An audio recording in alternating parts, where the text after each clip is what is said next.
हाय दोस्त, नमस्कार। पुनः एक बार स्वागत है आपको कक्षा 10 विषय विज्ञान, जिस चैप्टर का नाम था विद्युत धारा की चुंबकीय प्रभाव। क्लियर दोस्त, उसी वीडियो को हम लोग फिर आज पुनः स्टार्ट कर रहे हैं। हेडिंग था डायनेमो क्या है, अर्थात प्रत्यावर्ती धारा, एसी का सिद्धांत, कार्यविधि, रचना। ठीक है, जो हाई स्कूल के लिए मोस्ट वीडियो था, उसी वीडियो को हम लोग पुनः फिर एक बार आगे बढ़ेंगे। अगला हेडिंग हमारा होगा सिद्धांत, अर्थात इससे पहले वाले वीडियो में हम लोग पढ़े थे कि क्षेत्र चुंबक क्या है, क्लियर, रचना क्या है, सर्पी बल और ब्रूस किसे कहते हैं, और आगे वाला हेडिंग जो होगा वो होगा सिद्धांत। ठीक है, फिगर आपके सामने है डायनेमो।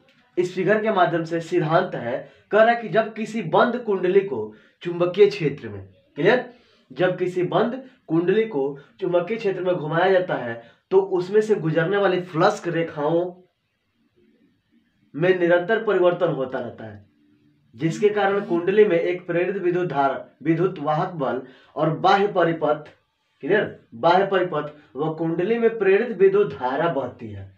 राइट, कुंडली को घुमाने में व्यय यांत्रिक ऊर्जा विद्युत ऊर्जा में परिवर्तित होता है। अर्थात देखिए सिद्धांत के अनुसार, ठीक है, यह हमारा पार्ट एन अर्थात नॉर्थ, क्लियर, ये क्या है, नॉर्थ, जिसको बोलेंगे नॉर्थ का मतलब उत्तरी ध्रुव, क्लियर, ठीक है, फर्स्ट। दूसरा है साउथ, साउथ का मतलब, ठीक है, साउथ का मतलब दक्षिणी ध्रुव, ठीक है, जिसको बोलते हैं पोल, क्लियर। ये दो पार्ट होंगे एन और एस। ये हमारा होगा विद्युत परिपथ, जो है क्या, एक कुंडली में बॉक्स के नुमा बंद है, जो एक तांबे के तार, क्लियर, तांबा का जो तार होता है उस पे फेस बाय फेस रहता है। ठीक है, तो point A, point B, point C और पॉइंट डी, चार पार्ट में होता है। एन और एस ये दो कॉमन प्रोसेस होते हैं, जो नॉर्थ और साउथ, अर्थात ये हाफ और फुल दो सरफेस प्लेस में होता है। जैसे ये शेफ्ट लिखा है, शेफ्ट के माध्यम से क्लियर होता है। जैसे कहने का मतलब एन वाला भाग इधर और साउथ वाला भाग इधर, जब ये हाफ साइकिल होगा तो ये नॉर्थ वाला भाग यहाँ पे पहुंच जाएगा, क्लियर, और ये साउथ वाला भाग इसके पुनः नीचे आएगा। राइट, यही जब फुल अगर होगा, ये हाफ साइकिल, फुल साइकिल जब होगा तो ये साउथ वाला इधर आ जाएगा और नॉर्थ वाला इधर। ठीक है, पूरा अगर फुल रिपीट घूम रहा है तो नॉर्थ इधर और साउथ इधर। अर्थात ये हमारा जो भाग है एक्स और वाई, ये ब्रूस है, क्या है, एक्स और वाई ब्रूस है, जिसको हम पढ़े थे क्या, सर्पी बलय या ब्रूस किसे कहते हैं, क्लियर। इसी में ये था पार्ट। उसके बाद से S1 और S2 दो पार्ट में होते हैं, S1 और S2 दो होते हैं, क्लियर। एक विद्युत बल्ब लगा होता है जो बाह्य परिपथ सर्किट से जुड़ा रहता है, क्लियर। ये विद्युत आगे है, ये हम लोग सिद्धांत पढ़े थे, अब पढ़े क्या, कार्यविधि। कार्यविधि में है कि इस फिगर के माध्यम से या इस चित्र के माध्यम से हम लोग समझेंगे कि कुंडली चुंबकीय क्षेत्र के समांतर है। कुंडली क्या है, चुंबकीय क्षेत्र के समांतर है, क्लियर। अर्थात इस समय उत्पन्न प्रेरित वाहक बल तथा विद्युत धारा शून्य होते हैं। कौन, जो इसमें उत्पन्न प्रेरित विद्युत वाहक बल होगा और इसका जो धारा होगा वो क्या होगा, शून्य होगा। ठीक है, ये धारा का मतलब डायरेक्शन बनाया गया है, ये विद्युत धारा है, ठीक है, जो पूरे परिपथ में क्या है, घूम रहा है, क्लियर, एक कुंडली बॉक्स में घूम रहा है। ये विद्युत वाहक बल, बल अर्थात फोर्स, क्लियर, बल अर्थात फोर्स, और विद्युत वाहक बल अर्थात आई, क्लियर, ये दोनों क्या है, शून्य होंगे। आगे है दूसरा हेडिंग, जैसे जैसे कुंडली दक्षिणावर्त दिशा में घूमती है उनमें से होकर गुजरने वाली चुंबकीय बल रेखाओं या फ्लक्स का मान बढ़ता जाता है।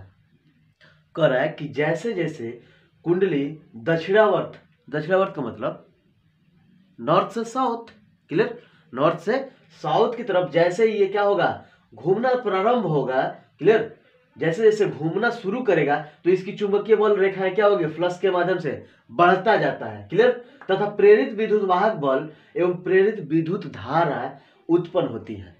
कह रहा है कि जैसे जैसे ये नॉर्थ साउथ की तरफ जाएगा, अच्छा दक्षिणावर्त घूमना प्रारंभ होगा तो इसकी चुंबकीय बल रेखाओं का मान बढ़ जाता है, अर्थात बढ़ने के पश्चात विद्युत वाहक बल और विद्युत प्रेरित धारा ये दोनों क्या होंगे, इसके भी मान उत्पन्न होना शुरू हो जाएगा। क्लियर।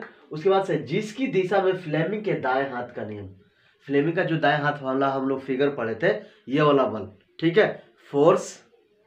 क्लियर। और ये हमारा क्या था, चुंबकीय क्षेत्र, और ये विद्युत धारा, ठीक है। इसी तरह इसी नियम के अनुसार ये विद्युत मोटर भी, डायनेमो भी कार्य करेगा, अर्थात प्रत्यावर्ती धारा एसी, ये भी इसी के सिद्धांत कार्य करता है। क्लियर। आगे, जिसकी दिशा फ्लेमिंग के दाएं हाथ वाले नियम से जानी जाती है या जानी जा सकती है। क्लियर। आगे इसमें बाह्य परिपथ में इसकी दिशा B1 से B2 की ओर होती है। इसमें कह रहा है कि बाह्य परिपथ जो है, बाह्य परिपथ अर्थात इसकी जो होगी B1 से कहां जाएगी, B2 की तरफ जाएगी। क्लियर। जब कुंडली उसी दिशा में घूमते हुए ऊर्ध्वाधर भुजा AB ऊपर तथा CD नीचे की तरफ, अर्थात ये AB है ना, ये AB कहां जाएगा, ऊपर, अर्थात ऊपर ऐसे होगा। क्लियर। जैसे हम मानते हैं AB और ये CD, तो ये AB ऊपर आएगा और CD नीचे आएगा। क्लियर। जब AB ऊपर तथा CD क्या होगी, नीचे की हो जाती है, तो प्रेरित विद्युत वाहक बल तथा विद्युत धारा अधिकतम होती, अर्थात कुंडली इस बीच में 0 डिग्री से 90 अंश घूम जाता है। ये 0 डिग्री से 90 डिग्री तक क्या हो जाता है, ये घूम जाता है। क्लियर। अर्थात ऐसे जो है ABCD, तो ये जब ऐसे घूमेगा तो ये पूरा हो जाएगा 90 अंश। क्लियर। अर्थात ये ऐसा फिगर हो जाएगा, ऐसे घूम जाएगा। अब ये हो जाएगा हमारा AB और ये पार्ट हो जाएगा CD। क्लियर। CD अर्थात ये ऐसे जो था ये सीधा खड़ा हो गया, ये 90 डिग्री पे हो जाएगा। क्लियर। 0 से 90 डिग्री पे ये हो जाएगा। क्लियर। आगे बढ़ते हैं। अब तीसरा हेडिंग होगा, जब कुंडली और अधिक घूमने पर कुंडली से गुजरने वाली चुंबकीय फ्लक्स का मान कम हो जाता है तथा कुंडली के क्षैतिज होने पर भुजा CD के स्थान पर AB तथा AB के स्थान पे CD आ जाता है। अब देखिए समझिएगा, AB के स्थान पे क्या आता है, CD आ जाता है। क्लियर।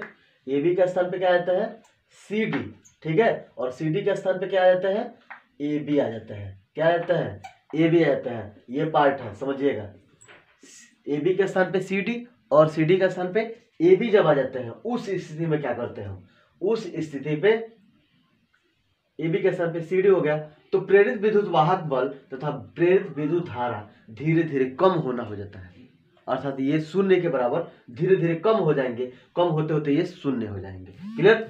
कुंडली इस बीच 90 अंश से 180 अंश हो जाता है। क्लियर। अर्थात कुंडली उस समय किस अंश में हो जाता है, 90 से 180 डिग्री अंश पे हो जाता है। क्लियर। तो इस वीडियो को ज्यादा से ज्यादा लाइक करें, शेयर करें, कमेंट करें। धन्यवाद। थैंक्स।